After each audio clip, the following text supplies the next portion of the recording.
मधुबन के बाबा, मधुबन के बाबा मुरली वाले, आपका क्या कहना, आपका क्या कहना। ओम शांति। आज 2 अक्टूबर 2021 के साकार मधुर महावाक्य हैं। आज मीठे मीठे बाप दादा बोले, मीठे बच्चे, अब इस मृत्यु लोक का अंत है, अमर लोक की स्थापना हो रही है, इसलिए तुम्हें मृत्यु लोक वालों को याद नहीं करना है। मीठे मीठे बाबा ने कहा, मीठे बच्चे, अब इस मृत्यु लोक का अंत है, अमर लोक की स्थापना हो रही है, इसलिए तुम्हें मृत्यु लोक वालों को याद नहीं करना है। बाबा ने आज हमसे प्रश्न पूछा है कि बाप अपने गरीब बच्चों को कौन सी स्मृति दिलाते हैं, और उत्तर में बाबा ने बताया कि बच्चे, जब तुम वॉइसलेस थे यानी कि पवित्र थे तो तुम बहुत सुखी थे।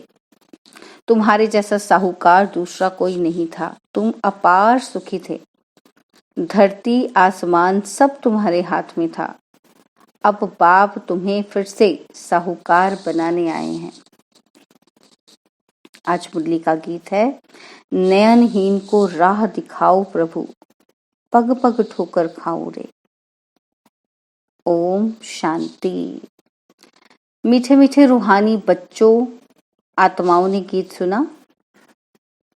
किसने कहा?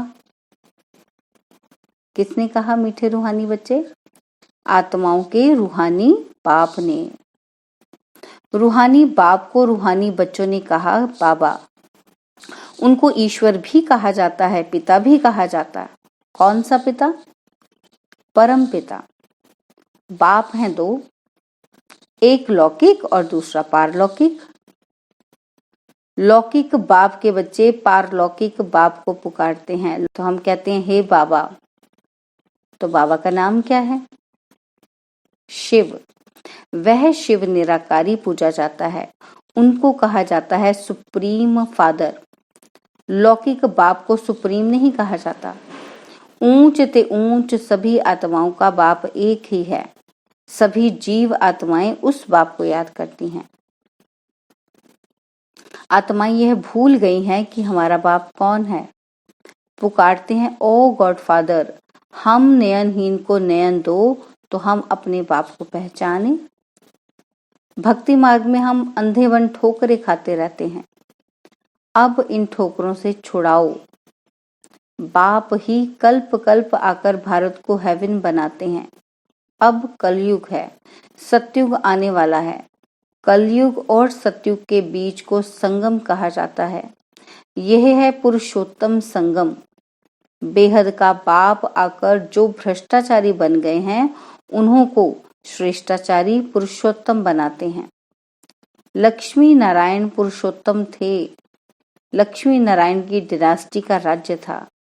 यह बाप आकर स्मृति दिलाते हैं, तुम भारतवासी आज से 5000 वर्ष पहले स्वर्गवासी थे और अब नरकवासी हो। आज से 5000 वर्ष पहले भारत हेवन था। भारत की बहुत महिमा थी। सोने हीरे के महल थे। अब कुछ नहीं है। उस समय और कोई धर्म नहीं था, सिर्फ सूर्यवंशी थे। चंद्रवंशी पीछे आते हैं। बाप समझाते हैं कि तुम ही सूर्यवंशी थे। अब तक लक्ष्मी नारायण के मंदिर बनाते रहते हैं, परंतु लक्ष्मी नारायण का राज्य कब था और यह राज्य कैसे पाया, यह किसी को पता नहीं।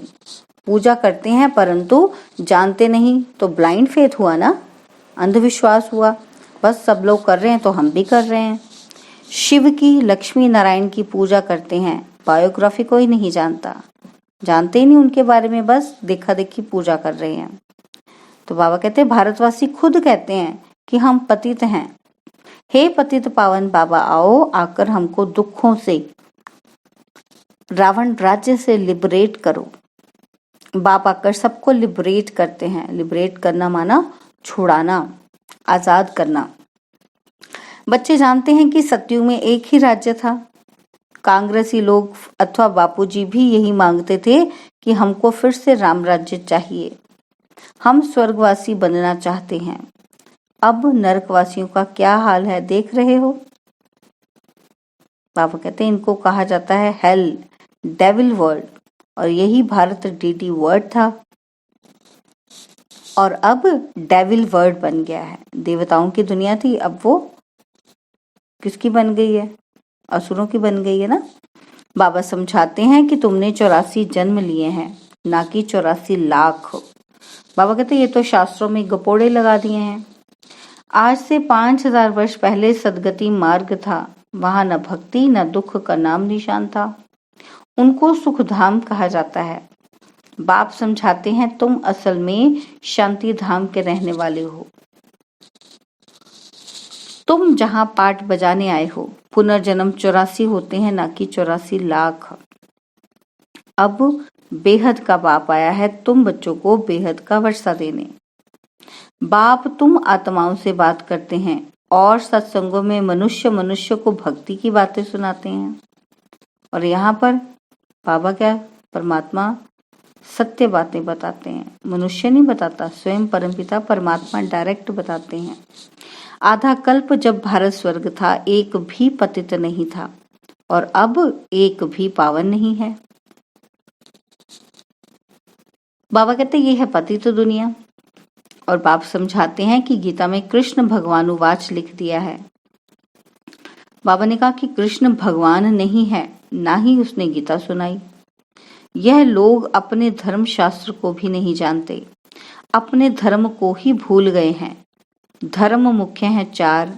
पहले आदि सनातन देवी देवता धर्म सूर्यवंशी और पीछे चंद्रवंशी, दोनों को मिलाकर कहते हैं देवी देवता धर्म। वहां दुख का नाम नहीं है। और 21 जन्म तुम सुख धाम में थे। फिर रावण राज्य भक्ति मार्ग शुरू होता है। शिव बाबा कब आते हैं? बाबा कब आते हैं? जब रात होती है, भारतवासी घोर अंधियारे में आ जाते हैं, तब बाबा आते हैं। गुड़ियों की पूजा करते रहते हैं, एक की भी बायोग्राफी नहीं जानते।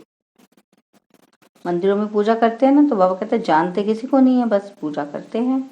भक्ति मार्ग में अनेक धक्के खाते हैं, तीर्थों पर जाओ, फेरा लगाओ, कोई प्राप्ति नहीं है। बाप कहते हैं मैं आकर तुमको ब्रह्मा द्वारा यथार्थ ज्ञान सुनाता हूँ। पुकारते हैं कि हमको सुख धाम और शांति धाम की राह बताओ। बाप कहते हैं आज से 5000 वर्ष पहले हमने तुम्हें बहुत साहूकार बनाया था, इतना धन दिया, फिर कहाँ गवाया। बाबा कहते तुम कितने साहूकार थे, भारत कौन कहलावे, है ना। भारत ही सबसे ऊंचे से ऊंचा खंड था। वास्तव में ये सबका यह तीर्थ है, क्योंकि पतित पावन बाप का बर्थ प्लेस है। जो भी धर्म वाले हैं सभी की बाप आकर सदगति करते हैं। अब रावण का राज्य सारी सृष्टि में है। अब रावण का राज्य कहाँ है? सारी सृष्टि में है, सिर्फ लंका में नहीं।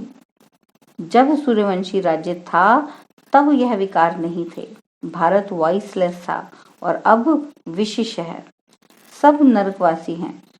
सतयुग में जो दैवी संप्रदाय थे वे फिर 84 जन्म भोग आसुरी संप्रदाय बने हैं और फिर दैवी संप्रदाय बनने हैं। भारत बहुत साहूकार था, अब गरीब बना है, इसलिए भीख मांग रहे हैं।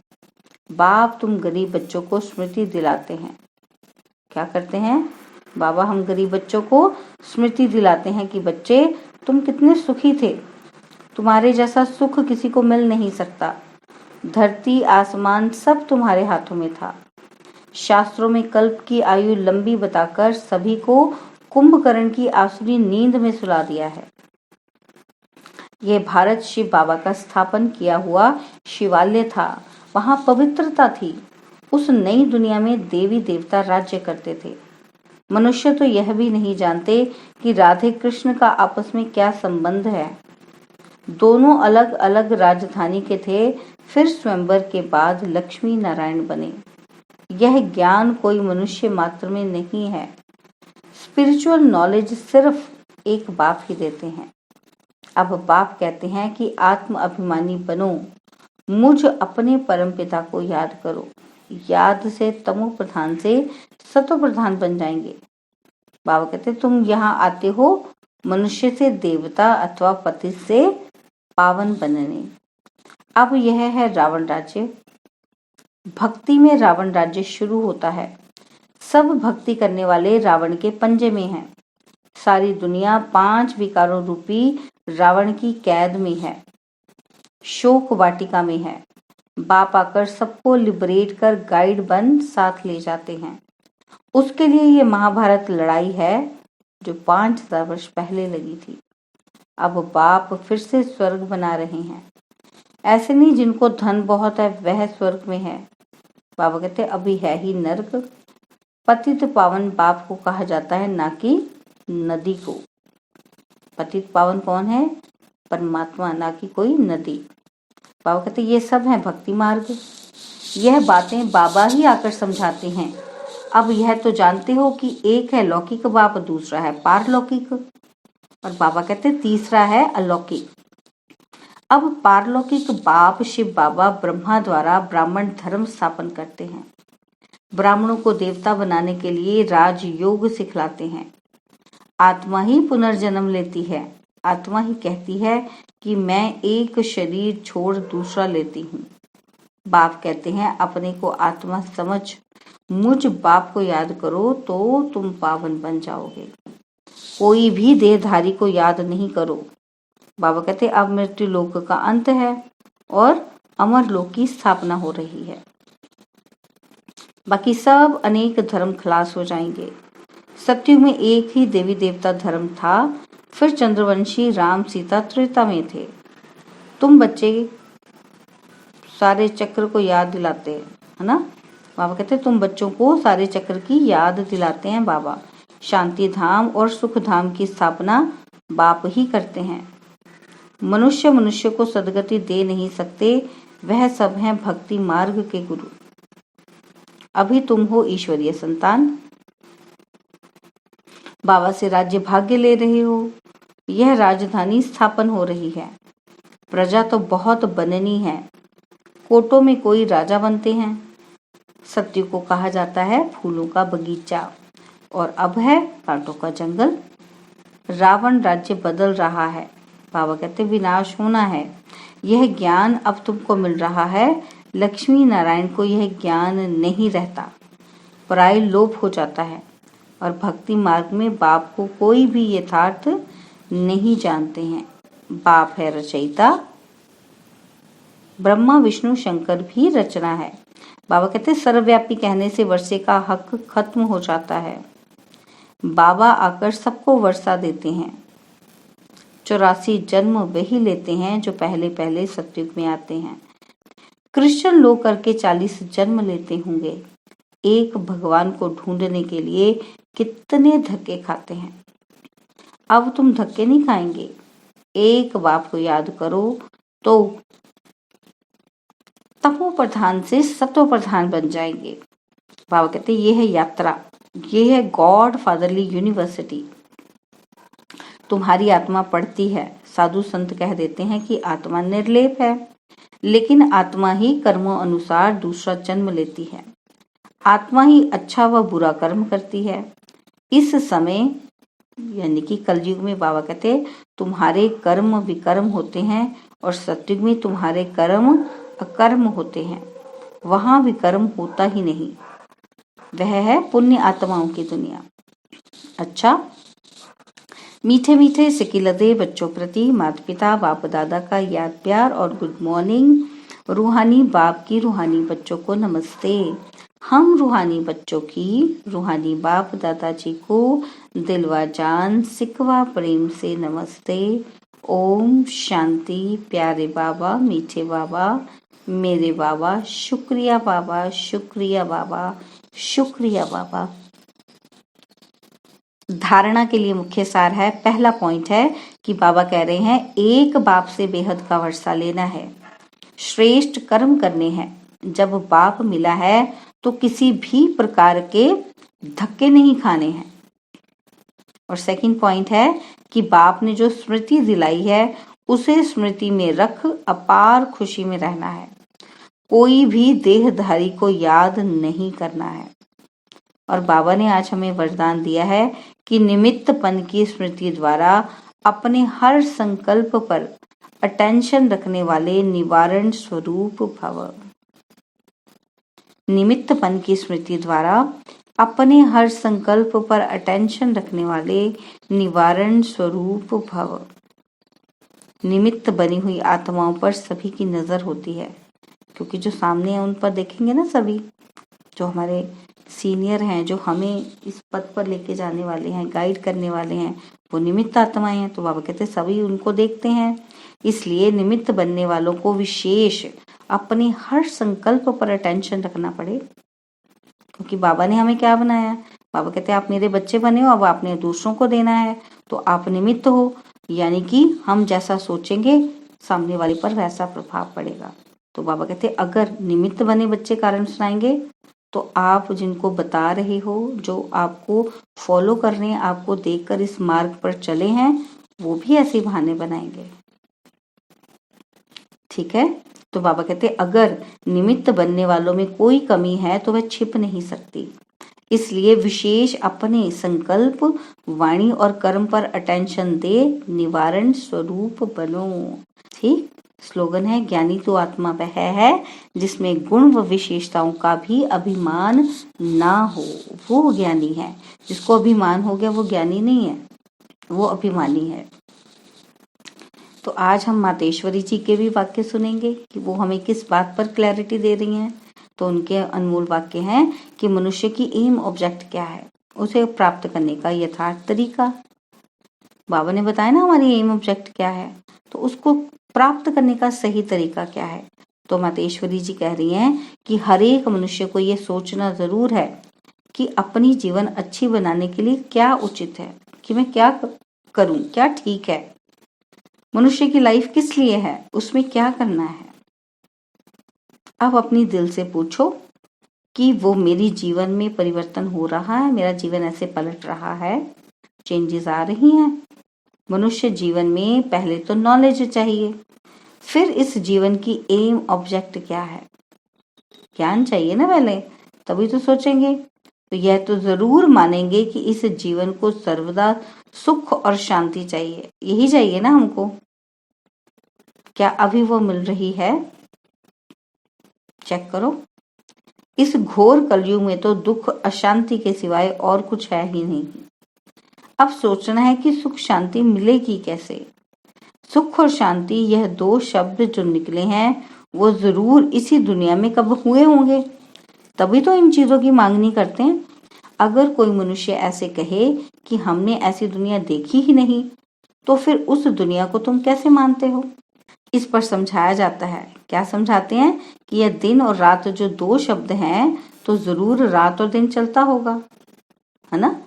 रात और दिन बनाए, इट मीन्स दोनों में कुछ चेंज होगा, डिफरेंस होगा, तभी तो उनको नाम भी अलग दिया है और हम कह भी रहे हैं, तो ये चलता भी है। ऐसे कोई नहीं कह सकते कि हमने देखी ही रात है, दिन को कैसे मानूं। लेकिन जब दो नाम है तो उनका पार्ट भी होगा। जब दिन और रात है तो इसका मतलब दिन भी होता है और रात भी होती है। सदा के लिए रात नहीं रहती और ना ही सदा के लिए दिन रहता है ना। लेकिन जब दो नाम है तो उनका पार्ट भी होगा। वैसे हमने भी सुना है कि इस कलयुग से ऊंची कोई स्टेज भी थी जिसको सतयुग कहा जाता है। शास्त्रों में भी लिखा ना कि सतयुग की दुनिया बहुत पवित्र, पावन, सुख की दुनिया थी। तो इट मीन्स हुई होगी, तभी तो याद करते हैं ना हम उनको। अगर ऐसा ही समय चलता रहे तो फिर उस समय को सतयुग का नाम क्यों दिया गया। अगर ऐसे ही दुख वाली दुनिया चल रही तो हम सतयुग क्यों बोला हमने।